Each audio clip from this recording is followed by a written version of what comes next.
Bueno, buenos días profesores y compañeros. El día de hoy pues vamos a ver el journal, es el desarrollo de la rinitis alérgica en la vida temprana y fue un estudio de cohorte prospectivo pues en lactantes de alto riesgo. Soy la doctora Karen Patricia Chávez y agradezco a mi profesora asesora, la doctora Hilda Hernández. Soy residente de primer año de alergia e inmunología. Entonces, como a manera de revisión del artículo, el autor fue el doctor Wasako Masuda. Él es perteneciente pues al departamento de otorrinolaringología y el centro de alergias en la Organización Nacional de Hospitales en el Hospital de Nietsu, Japón. Y también perteneciente al departamento de pediatría y el centro de alergias, de igual en el Hospital Nacional de Nie.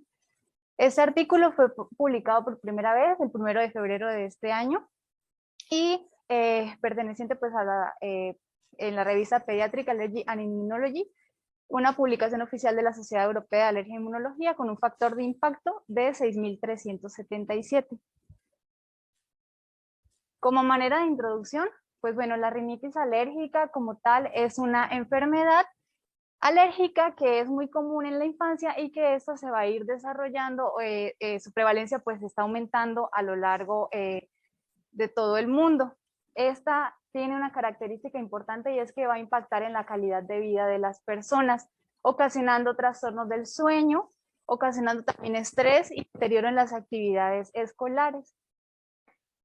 El estudio internacional de alergia y asma mostró que la prevalencia de la rinitis alérgica ha estado pues aumentando sobre todo en los niños en la edad de 6 a 7 años y de 13 a 14 años. Sin embargo, algunos estudios de cohortes recientes sugieren que la rinitis alérgica pues es heterogénea como tal en su desarrollo. La hipótesis anteriormente afirmaba que pues la rinitis era un factor de riesgo para desarrollar asma en la marcha atópica. Sin embargo, posteriormente pues se ha demostrado que no todos los niños que tienen asma pues desarrollan la marcha atópica de manera completa. Todavía hay como muchas fallas en el diagnóstico preciso en la edad de aparición de la rinitis alérgica, porque la mayoría de cuestionarios fueron basados en estudios o en estudios epidemiológicos, haciendo cuestionarios sobre todo a las madres y en los síntomas que ellas manifestaban. Entonces todavía hay como mucha inquietud con respecto a la edad de aparición. Con el objetivo de mejorar pues estas dificultades y la comprensión de la aparición de la rinitis alérgica, se desarrolló un estudio de cohortes en lactantes de alto riesgo, que fue el estudio IRAM, denominado el impacto en la rinitis alérgica en la marcha atópica en los niños. Este estudio consistió o se llevó a cabo en niños menores de 2 años que tuvieran alergia alimentaria o que tuvieran dermatitis atópica en un periodo pues, de 2 años. Se realizó un seguimiento prospectivo y ellos tuvieron, la característica fue que se basaron en los síntomas nasales, en la citología nasal y en la sensibilización alérgica durante pues, el periodo de 2 años.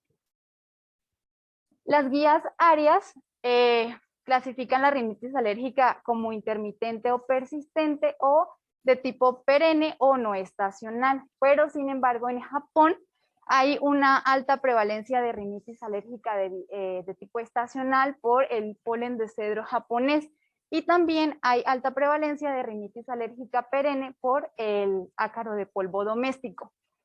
Entonces, ellos básicamente en sus guías incluyen los dos tipos de rinitis, tanto perenne como estacional. Sin embargo, en el estudio se enfocaron en el desarrollo de la rinitis alérgica perenne, sensibilizado con ácaro de polvo en la infancia.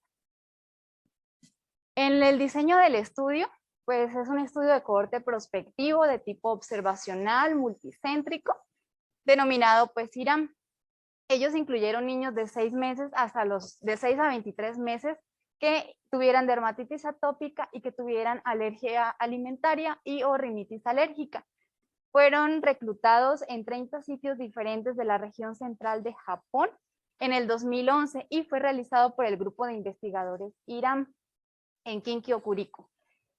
Los diagnósticos como tal de dermatitis atópica y de alergia alimentaria fueron realizados por los médicos del estudio, y el diagnóstico de la dermatitis atópica se basó en los criterios de Hanifin y Grafka, y el diagnóstico de alergia alimentaria por los síntomas que presentaban los pacientes, y también por la sensibilización específica al alimento.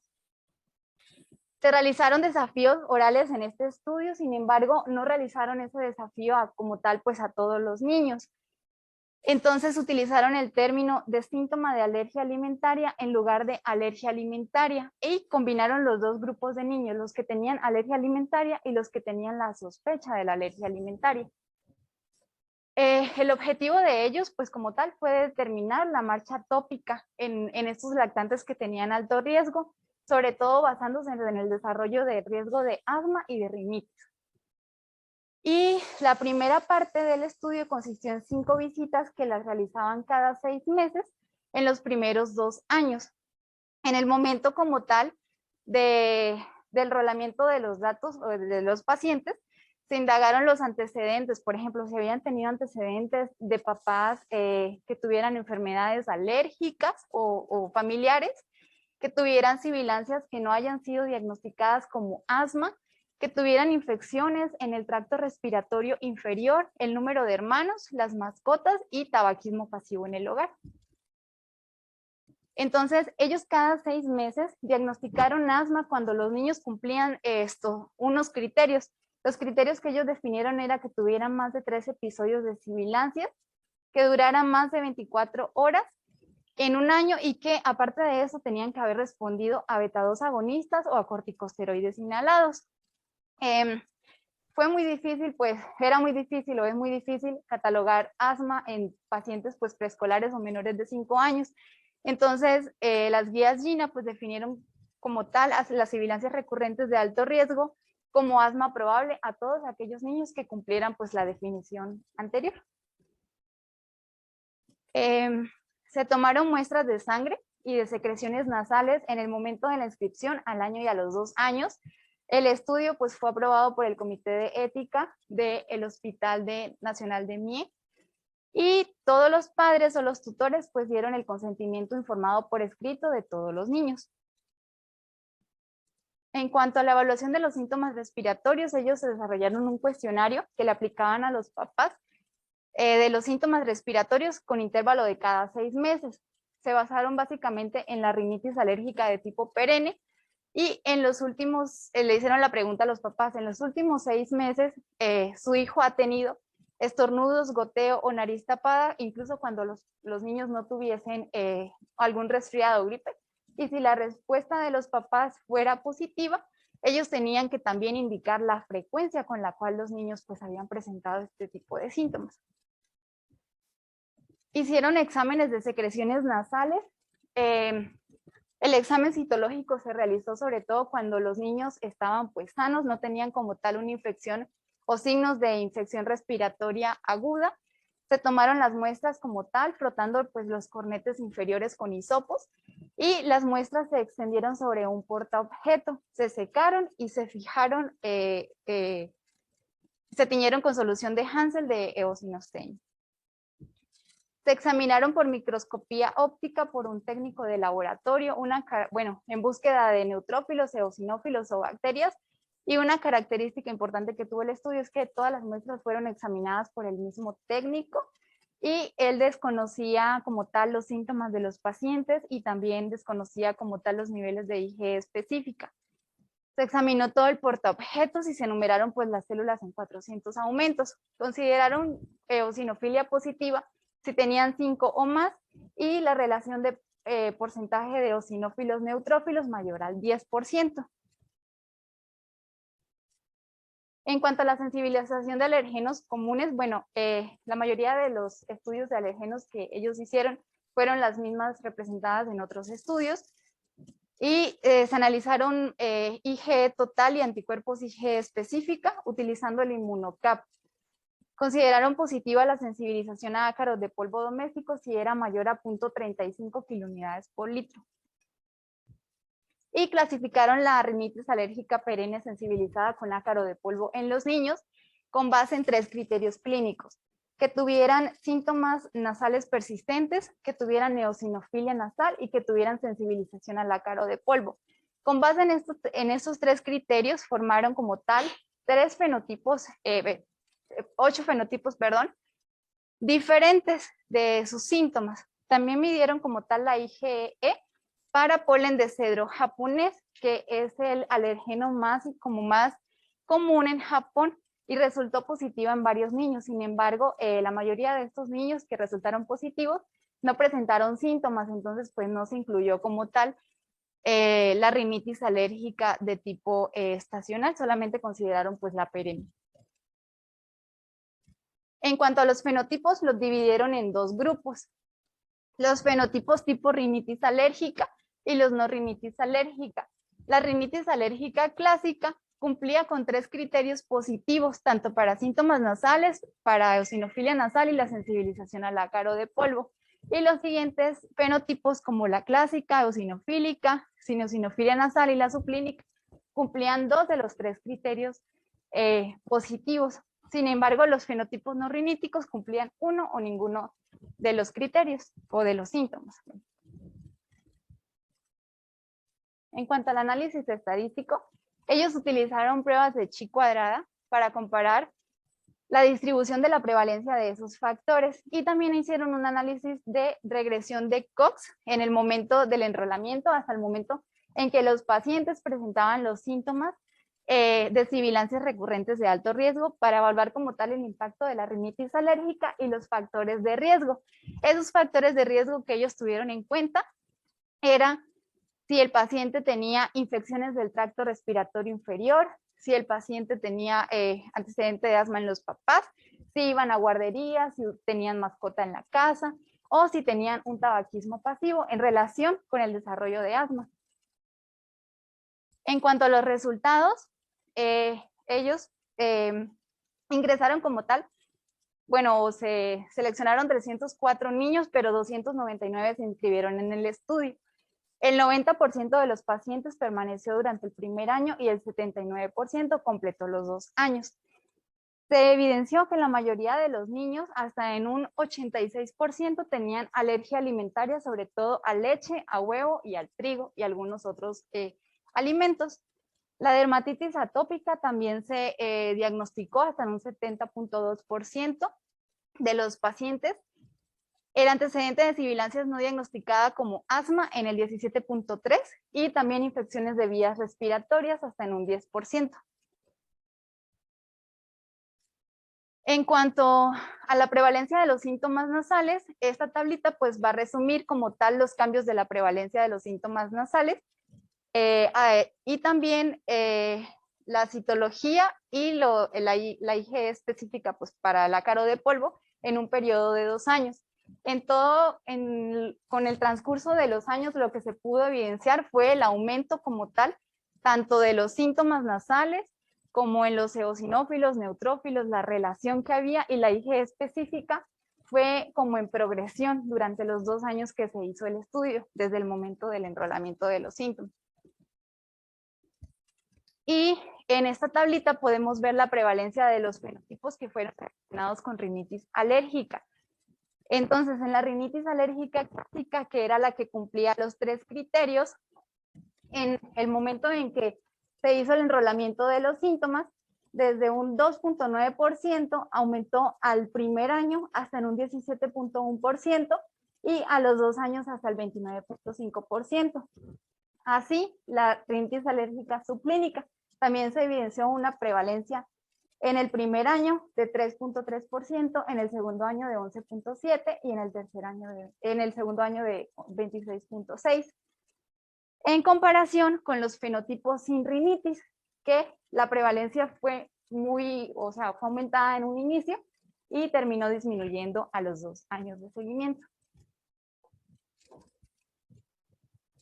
En cuanto a la asociación de los fenotipos con rinitis alérgica con sibilancias recurrentes de alto riesgo en este estudio, se mostró que tener un fenotipo de rinitis alérgica a los 2 años tenía 2 veces el riesgo de presentar asma en años posteriores, o que tuvieran asma en los padres tuvo un 1.8 veces más de riesgo, o que tuvieran infecciones en el tracto respiratorio inferior de hasta 2.45, que asistieran a guardería en el 2.31 veces más de riesgo de asma, que tuvieran hermanos mayores de 1.33 que tuvieran mascotas en casa de 0.97 o que fueran fumadores pasivos en el 0.92, veces más riesgo de presentar asma.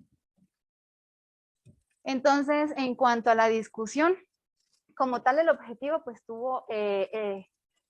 el objetivo fue caracterizar el desarrollo de la rinitis alérgica en aquellos niños que tuvieran factores de riesgo como dermatitis atópica o que tuvieran síntomas de alergia alimentaria. Estos niños, pues como tal, fueron considerados como una población de riesgo para el desarrollo de marcha atópica, para el desarrollo como tal de asma y pues de rinitis alérgica en la vida adulta. Como tal, no existían pues criterios definitivos para el desarrollo de la rinitis alérgica en los niños pequeños. Por eso ellos hicieron como, o crearon en base a los 3 síntomas, los 8 fenotipos diferentes para el diagnóstico como tal de la rinitis alérgica en estos niños que tenían factores de riesgo. Y encontraron que habían fenotipos similares de rinitis alérgica y estos fenotipos cumplían 2 o 3 de los criterios que ellos habían incluido y que los síntomas habían aumentado durante los 2 años de seguimiento que ellos habían hecho. También se asoció con sibilancias recurrentes en la edad preescolar. Hicieron una comparación con varios estudios de cohorte. El primero, bueno, fue la cohorte de nacimiento de París, en donde se hicieron la pregunta si verdaderamente existía la rinitis alérgica en la población, en la infancia. Encontraron que hasta el 9.1% en los pacientes de 18 meses de vida tenían síntomas similares a los de la rinitis alérgica, o sea que tenían congestión, que tenían estornudos, que tenían secreción, además de un resfriado. Y adicional a esto, también hicieron exámenes de sangre en estos mismos pacientes de 18 meses, encontrando tanto sensibilización al alergeno como eosinófilos nasales positivos. En este otro estudio, en el que se evidenció el desarrollo de las células basófilas nasales y los eosinófilos nasales desde los 4 meses hasta los 4 meses en los niños de padres atópicos, también descubrieron que la prevalencia de eosinófilos aumentó. En los niños que tenían 4 meses tenían 0.7% y cuando cumplieron 48 meses ya tenían 38% de porcentaje pues, de eosinófilos.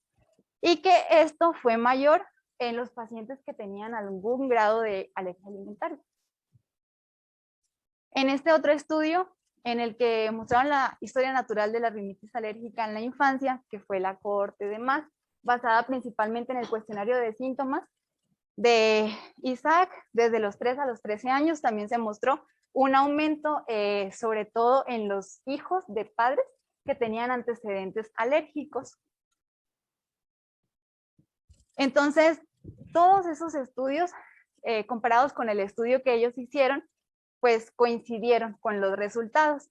Y ellos consideraron que la rinitis alérgica pues comenzaba en la infancia y que los síntomas iban aumentando a medida que los niños crecían. Especialmente aquellos que tenían alguna predisposición genética o que tenían algún tipo de alergia iban a desarrollar pues más sintomatología. La rinitis alérgica pues es una enfermedad inflamatoria de tipo TH2 y esta se diagnostica sobre todo en base a su patogénesis, entonces son anticuerpos IgE contra un alergeno y produciendo activación de mastocitos, ocasionando como tal la sintomatología como rinorrea, prurito y congestión nasal. Sin embargo, la mayoría de los estudios anteriores pues no eran como tan confiables porque fueron basados, pues ya les había mencionado, en cuestionarios que se realizaron a las mamás y no se excluyeron las mamás quizás no supieron diferenciar si los pacientes en ese momento tenían algún proceso de una infección respiratoria o no, porque la mayoría pues eran niños muy pequeños. Entonces, para evitar todos estos problemas, ellos emplearon pues el sistema de clasificación de los fenotipos similares de la rinitis alérgica y en esto se evidenciaron la fluctuación de las manifestaciones en estos niños. Encontraron también que las clasificaciones correspondían bien con las observaciones que ellos habían realizado comparada con las cohortes de nacimiento que ya les mencioné.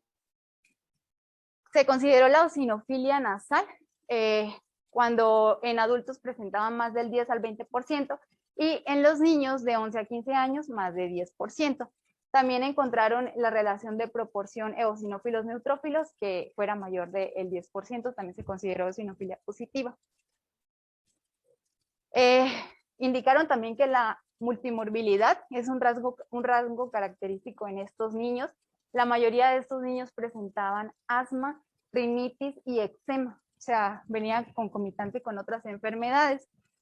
Reconocieron que el estudio tuvo varias limitaciones, dentro de las cuales que el número de sujetos pues, fue relativamente pequeño en comparación con otros estudios de cohorte de nacimiento grandes que ya se habían realizado, y también que ellos intentaron reclutar no solo a pacientes del hospital, sino también como clínicas de primer contacto, pero esas clínicas no reportaron como tal el número suficiente de sujetos. Otro punto a favor fue que ellos no solamente se basaron en los síntomas nasales, sino que también tuvieron en cuenta la sensibilización al ácaro de polvo y la eosinofilia nasal, lo que mejoró la confiabilidad de esos resultados. El diagnóstico de asma en la edad escolar pues no fue posible, se basaron como tal en los criterios de Gina, en el que describían las sibilancias recurrentes de alto riesgo en los niños o menos, y esto fue de acuerdo como tal pues a las sibilancias recurrentes que habían tenido los niños y emplearon los criterios que ya describí anteriormente. Se siguieron los sujetos también, o sea, en el lapso de 2 años y hasta después en la edad escolar, y se confirmaron los resultados que ellos habían obtenido con pruebas de funcionamiento pulmonar. Y también el cuestionario ISAC, que se empleó en los síntomas nasales, se diseñó también para realizarlo en los niños pues en edad escolar, y también definieron la interpretación como tal de esos resultados. Entonces, como conclusión, ellos describieron la fase temprana de la rinitis alérgica en una cohorte de niños de alto riesgo y propusieron nuevos criterios prácticos para rinitis alérgica en los niños, pues los más pequeñitos. Los hallazgos pues mostraron también que la rinitis alérgica aumenta notoriamente de 1 a 3 años de edad y que la presencia de rinitis alérgica a la edad de 2 años tiene factor de riesgo, es un factor de riesgo para presentar sibilancias recurrentes, sobre todo en la edad preescolar. Y también pues que se van a necesitar como tal estudios adicionales para aclarar la historia natural de la rinitis alérgica, sobre todo en los niños. Como conclusiones personales, pues la rinitis alérgica pues es un problema de salud pública con elevados gastos sanitarios y afecta la calidad de vida como tal de los pacientes. La rinitis alérgica pues se manifiesta en la infancia y se va aumentando, los síntomas van aumentando a medida que pues el paciente va creciendo. También los pacientes pues que tienen enfermedades asociadas como dermatitis atópica o alergias alimentarias tienen como tal más predisposición a desarrollar la enfermedad. En cuanto al checklist, pues nosotros consideramos que el estudio sí abordó un tema claramente enfocado porque se basó en los niños que tenían rinitis alérgica, pero que tenían factores de riesgo pues para desarrollarla. La cohorte pues sí se reclutó de manera aceptable porque pues definieron el rango de edad como tal de los niños. También se midió la exposición con precisión para minimizar el riesgo. En teoría no hubo como muchos riesgos en este estudio como para definirlos claramente. Y los factores, identificaron los factores de confusión, sí describieron tanto sus fortalezas como sus debilidades en cuanto al desarrollo del estudio. No aplica si tuvieron en cuenta factores de confusión en el diseño o en el análisis. El seguimiento de los sujetos fue suficientemente completo. Sí, ellos desarrollaron el seguimiento durante 2 años y también fue largo porque incluso hasta lo siguieron después cuando realizaron las pruebas de funcionamiento pulmonar en estos niños. Sí creemos que los resultados pues hayan sido precisos. También sí podemos aplicar los resultados a la población local porque muchos de los pacientes que vemos nosotros no solo tienen rinitis alérgica, sino que tienen enfermedades de alto riesgo o enfermedades concomitantes. Y los resultados del estudio se ajustan a otros disponibles, también sí se ajustan a otros disponibles, como se comparó pues en las cohortes que les platiqué. Y las implicaciones de este estudio para la práctica, pues son la evidencia del desarrollo o el impacto que tiene la rinitis alérgica en estos niños pues pequeños que tienen factores de riesgo a desarrollar más la enfermedad. Y pues muchas gracias.